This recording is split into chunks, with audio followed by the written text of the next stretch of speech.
Hello everybody, this is Sweetie here. Welcome back to our channel Ansh Commerce Tech. Today we are going to discuss on a financial statement. This is a lecture number 4 with adjustment. तो यहाँ पे हम सारे goods की treatment को study करेंगे. First है आपका goods use for personal. Goods use for personal को हम ड्राइंग भी बोलते हैं क्योंकि जब प्रोप्राइटर पर्सनल यूज़ के लिए गुड्स विड्रॉ करता है फ्रॉम द बिजनेस तो उसको ड्राइंग कंसिडर करते हैं. तो इसकी एडजस्टमेंट क्या होती है क्योंकि हर एक एडजस्टमेंट के दो इफेक्ट होने वाले हैं. तो फर्स्ट है लेस फ्रॉम द परचेजेस. ये हमारी परचेजेस को रिड्यूस करेगा क्योंकि हमने उसको सेल तो करना नहीं है, हमने पर्सनल यूज़ के लिए यूज़ कर लिया है. दूसरा क्योंकि ड्राइंग्स मैंने लेक्चर नंबर आपको फर्स्ट में उसके फाइनेंशियल स्टेटमेंट में समझाया था कि कैपिटल में से ड्राइंग्स लेस होती हैं, तो यहाँ से फिर ये ड्राइंग्स बन गई, तो इस वजह से less from the capital. Next है goods used in a business. Business का की गुड्स को अगर आप बिजनेस की किसी एसेट में कन्वर्ट कर देते हो तो वो एसेट कंसिडर हो जाती है. और लेस करनी है परचेजेस, अगेन आपकी परचेजेस को रिड्यूस कर रही है. दूसरा ये एसेट में कन्वर्ट हो रही है. Goods given away as a charity and free sample. अगर चैरिटी दी है तो टू चैरिटी लिखना, और अगर फ्री सैम्पल है तो एडवर्टाइजमेंट. लेकिन लिखना कहाँ है? फर्स्ट है लेस फ्रॉम द परचेजेस, फिर ये परचेजेस को रिड्यूस करेगा और इनको हमने खर्चे मान के P&L के डेबिट साइड पे टू एडवर्टाइजमेंट या टू चैरिटी करके लिख देना है. नेक्स्ट फोर्थ है goods sold but omitted to be recorded. पढ़ने से क्लियर हो रहा है कि गुड्स सोल्ड हुई हैं. तो सोल्ड हुई हैं मतलब दो इफेक्ट होंगे. सेल को इंक्रीज करेगी, तो सेल कहाँ आता है? ट्रेडिंग अकाउंट के क्रेडिट साइड पे, तो बाय सेल में ऐड कर देंगे. और बैलेंस, क्योंकि सेल बढ़ी है तो डेटर बढ़ेंगे, तो बैलेंस शीट में डेटर आते हैं आपकी एसेट साइड पे, तो डेटर इंक्रीज हो जाएंगे. ठीक है. नेक्स्ट है goods purchase but not recorded in the book.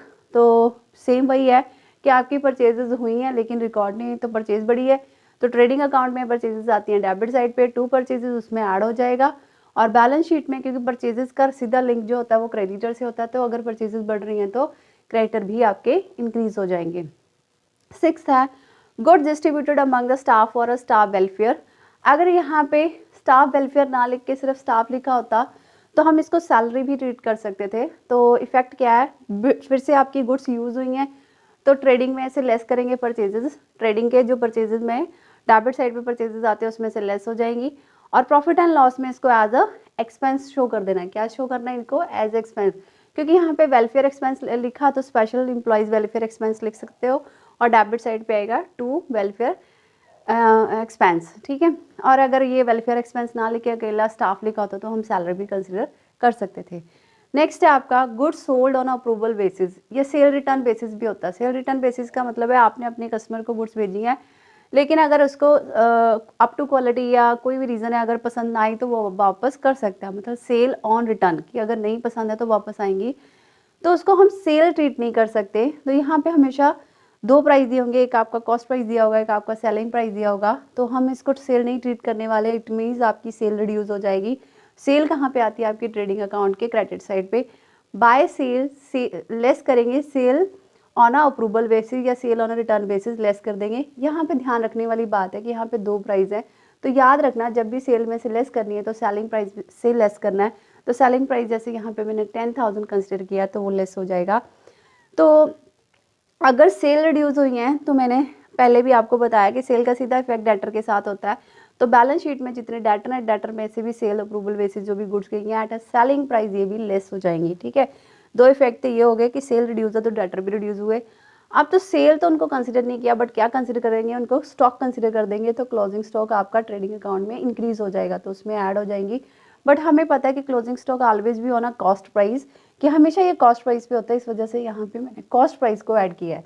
और सेम क्लोजिंग स्टॉक आपका बैलेंस शीट में भी आ जाएगा क्योंकि बैलेंस शीट में भी क्लोजिंग स्टॉक आता है. तो चाहे इसी को देख के लिख सकते हो या दोबारा से शो कर सके क्लोजिंग स्टॉक एक्चुअल में कितना है प्लस अप्रूवल होना सेल बेसिस कितने पे गई है. पर यहाँ पे भी ध्यान रखना आपने कॉस्ट प्राइस, मतलब जब सेल और डेटर में डालनी है तो सेलिंग प्राइस से डालनी है, मतलब लेस करनी है, और जब स्टॉक में डालनी है तो कॉस्ट प्राइस से ऐड करनी है.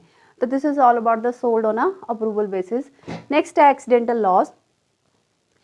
तो एक्सीडेंटल लॉस को हमने 3 पार्ट में डिवाइड किया है. स्टॉक इज फुली इंश्योर्ड, मतलब पूरी तरह से इंश्योरेंस है. 10,000 का लॉस हुआ तो 10,000 का ही क्लेम मिल गया. स्टॉक इज नॉट इंश्योर्ड, मतलब कोई भी क्लेम नहीं मिल रहा, पूरा का पूरा 10,000 का लॉस हो गया. And stock is partially insured, मतलब 10,000 में से 6,000 5,000 आपने इंश्योर करवाया था, बाकी आपका अनइंश्योर्ड है. तो इसका इफेक्ट क्या आएगा? Trading, P&L, balance sheet. जब भी एक्सीडेंटल लॉस का केस आएगा तो उसके 3 इफेक्ट जाएंगे, ट्रेडिंग में, P&L में, बैलेंस शीट में. तो फर्स्ट है कि जब आपने ट्रेडिंग अकाउंट में डालना है तो बाय लॉस ऑफ स्टॉक करके डालना और फुल वैल्यू से डालना है। फुल वैल्यू जितना लॉस हुआ सारे की सारी 10,000 आपने यहाँ पे डाल दिया। प्रॉफिट एंड लॉस में डालना है अनइंश्योर्ड, अगर इंश्योरेंस नहीं हुई है मतलब वो एक्चुअल लॉस बन गया तो वो आपका ट्रेडिंग P&L अकाउंट में आएगा टू लॉस ऑफ, मतलब किसका, यहाँ पे फुल वैल्यू से डाला है, यहाँ पे नॉट इंश्योर्ड जिसकी इंश्योरेंस नहीं हुई है। और बैलेंस शीट में आपने जितना आपको इंश्योरेंस क्लेम मिल रहा है या इंश्योर्ड अमाउंट को आप बैलेंस शीट में एसेट साइड में शो करेंगे। तो let's see example, firm had got a 60% of stock insured, उसने अपनी स्टॉक का 60% पार्ट इंश्योर्ड करवाया था। इस वजह से इंश्योरेंस कंपनी ने उसको 6,000 का क्लेम एडमिट किया है और लॉस जो हुआ वो पूरा 10,000 का हुआ है। मतलब फुल अमाउंट आपकी 10,000 की है और इंश्योरेंस क्लेम जो है आपका, इंश्योर्ड अमाउंट जो है वो आपकी 6,000 की है। तो अंडरस्टूड है कि अनइंश्योर्ड कितने की हुई, अनइंश्योर्ड अमाउंट आपकी 10,000 माइनस 6,000 मतलब 4,000 की आपकी अनइंश्योर्ड अमाउंट हुई।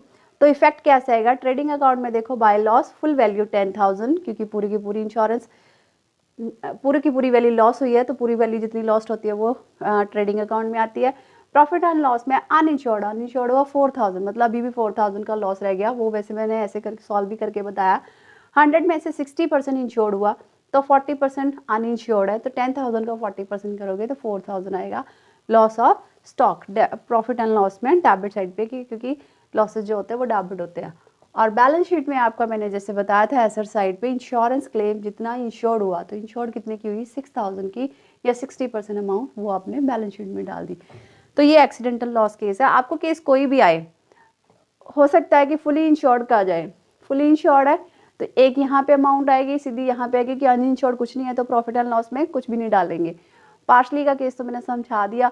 और नॉट इंश्योर्ड है तो यहाँ पे आएगी प्रॉफिट एंड लॉस में आएगी, बैलेंस शीट में कुछ नहीं आएगा क्योंकि इंश्योरेंस क्लेम मिला ही नहीं है। तो ये है एक्सीडेंटल लॉस। लास्ट है आपका म्यूचुअल ओइंग। म्यूचुअल ओइंग का मतलब होता है सेम अमाउंट आपने डेटर में से लेस करनी है और सेम अमाउंट आपने क्रेडिटर में से लेस करनी है और ये दोनों कहाँ पे होते हैं, बैलेंस शीट में।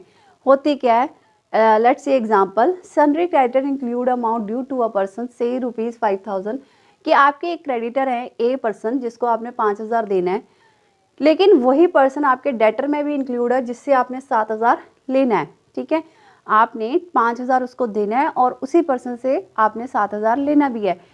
तो आप इसमें से जो लोअर अमाउंट होगी, लोअर अमाउंट कौन सी है 5,000, तो 5,000 को आप बैलेंस शीट के क्रेडिटर में से भी लेस कर दोगे म्यूचुअल ओइंग करके और डेटर में से भी लेस कर दोगे म्यूचुअल ओइंग करके। ठीक है, क्लियर है। तो ये एडजस्टमेंट हो जाती है म्यूचुअल ओइंग की कि देना भी है और लेना भी है, तो which ever is lower amount वो हम लेस कर देंगे। बट एक चीज़ आपने ध्यान में रखनी है कि जब भी ये म्यूचुअल ओइंग वगैरह एडजस्टमेंट होती है तो जब आप बैड डेट्स का टॉपिक करते हो, मतलब बैड डेट्स के प्रोविज़न वगैरह बनाते हो, तो उनको बनाने से पहले लेस करनी है, मतलब before the provision of bad debts या डिस्काउंट, तो उनके बनाने से पहले करनी है। उसके कि प्रोविज़न और बैड डेट्स का जो भी आपने डिस्काउंट वगैरह कैलकुलेट करना है ये पहले लेस होंगी, फिर उसके बाद मतलब इस अमाउंट के ऊपर आपने रिजर्व वगैरह क्रिएट करनी है। तो इसके लिए आज के लिए इतना ही है गुड्स के टॉपिक के ऊपर। तो नेक्स्ट वीडियो हम नेक्स्ट वीडियो में देखते हैं हम क्या डिसाइड करते हैं, जो रह गई हैं वो एडजस्टमेंट डिस्कस करेंगे। और अगर आपको ये वीडियो अच्छी लग रही है तो please like and share and subscribe it. Thank you.